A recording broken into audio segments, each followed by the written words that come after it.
Hello बच्चों, let's read the question. 1 mole of Cu2s reduces how many mole of KMnO4? If the redox reaction is Cu2s plus KMnO4 plus H2SO4, CuSO4 plus MnSO4 plus K2SO4. ये एक reaction दिया हुआ है जिसमें Cu2s reduce कर रहा है KMnO4 को। तो Cu2s कैसा बिहेव कर रहा है एज अ रिड्यूसिंग एजेंट, तो KMnO4 रिड्यूस हो रहा है एंड KMnO4 बिहेव कर रहा है as oxidising agent and oxidise कर रहा है किसको? Cu2s को।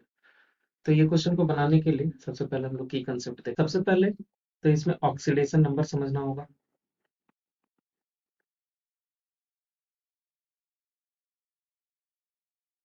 And second thing, balancing by oxidation number method. Oxidation number method तो स्टेप बाय स्टेप हम लोग बैलेंस करके ही समझ जाएंगे, बट इसका बेसिक प्रिंसिपल क्या है वो हम लोग देख लेते हैं। तो ऑक्सीडेशन नंबर क्या है?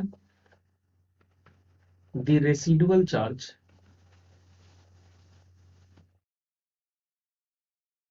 present on one atom when all the atoms bonded to it are removed। कोई केमिकल कंपाउंड में अगर कोई एटम का ऑक्सीडेशन नंबर निकालना है तो अदर जितने भी एटम है उसको रिमूव कर देंगे तो जो उसमें रेसिडुअल चार्ज बच जाएगा वही उसका क्या हो जाएगा? Oxidation number. जैसे अगर HCl को ले ले एग्जांपल में, तो HCl में अगर हम H और Cl के बीच का सिंगल बॉन्ड अगर हम इसको ब्रेक करते हैं तो ये एक इलेक्ट्रॉन हाइड्रोजन और एक इलेक्ट्रॉन क्लोरीन की तरफ नहीं जाएगा, क्योंकि क्लोरीन का इलेक्ट्रोनेगेटिविटी बहुत हाई है। तो ये जब बॉन्ड ब्रेक करेगा तो दोनों का दोनों इलेक्ट्रॉन क्लोरीन की तरफ चल जाएगा। तो ये क्या बनेगा? H प्लस और Cl माइनस। तो अब अगर हम हाइड्रोजन को रखते हैं और क्लोरीन को रिमूव करते हैं तो हाइड्रोजन के ऊपर क्या चार्ज आ रहा है? +1 का। तो ऑक्सीडेशन नंबर हाइड्रोजन का क्या हुआ? +1। क्लोरीन को अगर रखते हैं, हाइड्रोजन को निकाल देते हैं तो क्लोरीन के ऊपर चार्ज आ रहा है -1 का। तो ऑक्सीडेशन नंबर ऑफ क्लोरीन -1। तो इसी बेसिस पे हम लोग ऑक्सीडेशन नंबर निकालते हैं।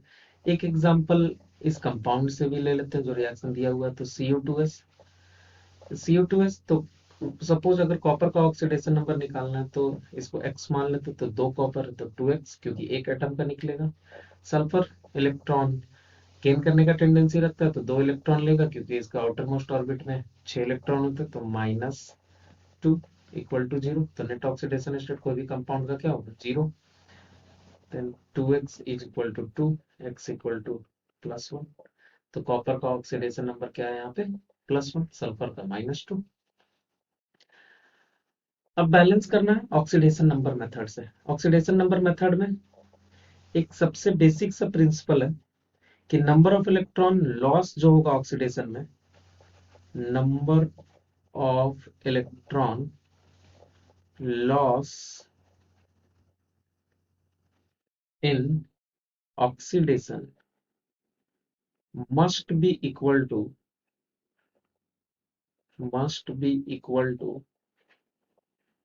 number of electron gain in reduction। यही चीज को ध्यान रखना है, जितना ऑक्सीजन लॉस करेगा उतना ही ऑक्सीजन गेन होना चाहिए। तो देखते हैं ऑक्सीडेशन नंबर मेथड से बैलेंस करेंगे इसको।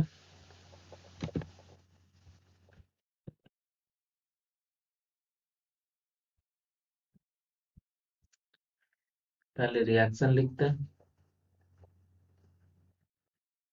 Cu2s first step, KMnO4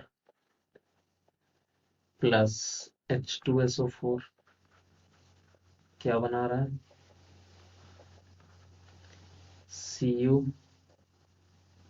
CuSO4 plus MnSO4 plus K2SO4। सबसे पहले सर एलिमेंट का ऑक्सीडेशन नंबर लिखते हैं। तो अभी कॉपर का निकाले +1, सल्फर का -2, पोटासियम का +1, मैग्नीज का निकालते हैं तो मैंगनीज का x मान लेते हैं, तो कितना पोटासियम, तो 1 1 प्लस x। ऑक्सीजन 2 इलेक्ट्रॉन लेने का टेंडेंसी रखता है, तो -2 प्लस 4 इंटू -2 इक्वल टू 0, क्योंकि नेट ऑक्सीडेशन स्टेट को भी कंपाउंड का 0 होना चाहिए। तो x -7 इक्वल टू 0, तो x equal to +7 means manganese का +7, ऑक्सीजन का -2, हाइड्रोजन का +1, सल्फर का फिर से कैलकुलेट करेंगे। तो 2 हाइड्रोजन था, तो 2 इंटू 1 प्लस x मान लिए सल्फर के लिए, प्लस 4 इंटू -2 इक्वल टू 0। तो क्या हो जाएगा, x -8 प्लस 2 इक्वल टू 0। तो x इक्वल टू +6, तो सल्फर का कितना रहा, +6, ऑक्सीजन -2।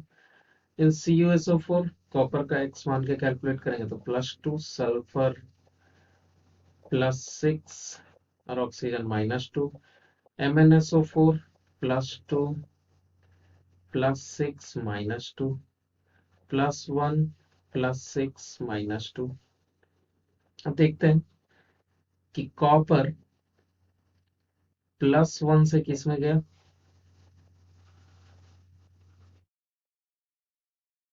+2 में। तो लॉस हुआ एक इलेक्ट्रॉन का, तो ये क्या है, ऑक्सीडेशन। एंड सल्फर -2 से किस में गया, +6 में। अगेन क्या हुआ, ऑक्सीडेशन। और Mn +7 से किस में आया, +2। गेन किया इलेक्ट्रॉन मीन्स रिडक्शन। तो यहाँ से साफ साफ दिख रहा होगा, ये रिडॉक्स रिएक्शन है जिसमें क्यूप्रस सल्फाइड रिड्यूस कर रहा है पोटासियम परमैंगनेट को, KMnO4। अब सबसे फर्स्ट स्टेप जो ऑक्सीडेशन नंबर मेथड में देखते हैं कि जितना लॉस हो रहा है इलेक्ट्रॉन और जितना गेन हो रहा है उसको बैलेंस करना पड़ेगा। तो लॉस ऑफ इलेक्ट्रॉन कितना हो रहा है, कॉपर +1 से +2 जा रहा है, तो एक इलेक्ट्रॉन का यहाँ पे लॉस, और यहाँ पे 2 कॉपर है तो 2 इलेक्ट्रॉन का लॉस कॉपर के थ्रू, कॉपर के कारण 2 इलेक्ट्रॉन का लॉस, प्लस सल्फर -2 से +6 गया मीन्स 8 इलेक्ट्रॉन का लॉस सल्फर। तो टोटल लॉस कितना हुआ, 10 इलेक्ट्रॉन का। Then gain of electron, gain of electron कितना हुआ, +7 टू +2 आ रहा है मैग्नीज, +7 से +2 मीन्स 5 इलेक्ट्रॉन का गेन मैग्नीज। तो अगर लॉस और गेन को बराबर करना है तो जस्ट जो गेन कर रहे इलेक्ट्रॉन उसको स्टेरियोमेट्रिक कोएफिशिएंट 2 से मल्टीप्लाई कर दे बोथ साइड, तो हो जाएगा। तो फर्स्ट स्टेप 2 से मल्टीप्लाई कर देते हैं, 2 KMnO4 और 2 MnSO4।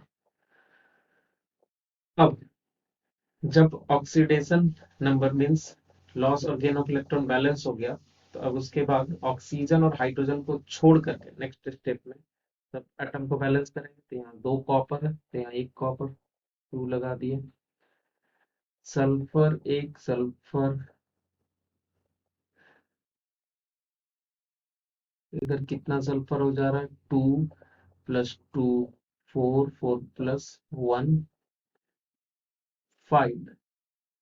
और इस साइड 1 सल्फर है, तो यहाँ 4 से मल्टीप्लाई कर देता है, सल्फर भी बैलेंस हो गया। नाउ अब ऑक्सीजन और हाइड्रोजन को बैलेंस करना है, तो ऑक्सीजन और हाइड्रोजन ये एसिडिक मीडियम में, तो ऑक्सीजन और हाइड्रोजन को बैलेंस करने का जिधर भी ऑक्सीजन का कमी होगा उधर जितना अमाउंट ऑफ वाटर का जरूरत होगा उसको ऐड करेंगे।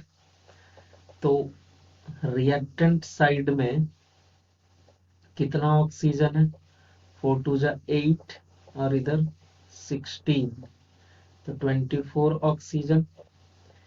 रिएक्टेंट साइड में 24 ऑक्सीजन एंड प्रोडक्ट साइड में 4 2 जा 8 4 2 जा 8 16 16 4 20।